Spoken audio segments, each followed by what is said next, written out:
বন্ধুরা, উনি বাজার থেকে চিতল মাছ এনেছেন।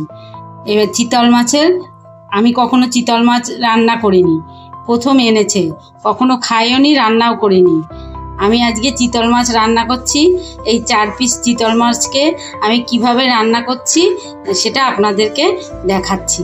আমি প্রথমে চিতল মাছগুলোকে ভালো করে নুন হলুদ মাখিয়ে নিয়েছি আর কড়াতে তেল বসিয়ে দিয়েছি।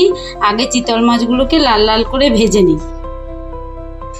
ওদিকে চিতল মাছটাকে ভাজতে বসিয়ে দিয়েছি আর এদিকে আমি 1 টেবিল চামচ জিরে, একটু আদা, 2টো শুকনো লঙ্কা আর 8 টমেটো এটাকে মিক্সিতে পেস্ট করে নিই।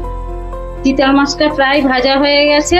এবার আমি এর মধ্যে আলুগুলো দিয়ে লাল লাল করে ভেজে নেবো। আমি এই যে ডুমো ডুমো করে আলু কেটে রেখেছি, এই আলুগুলোকে লাল লাল করে ভেজে নেব। চিতল মাছগুলো লাল লাল করে ভাজা হয়ে গেছে আর আমি ওই কড়ার ওই তেলেই একটু জিরে ফোড়ন দিয়ে আলুগুলোকেও ভেজে নিই। আলুগুলো ভালো করে লাল লাল করে ভাজা হয়ে গেছে। এবার আমি এই যে বাটনা করে রেখেছি এইটাকে দেবো আর এই তেজপাতাটাকে দিয়ে ভালো করে একটু নুন হলুদ দিয়ে কষবো। মিনিট 2-3 ভালোভাবে কষিয়ে আমি এর মধ্যে জল দিয়ে দিয়েছি।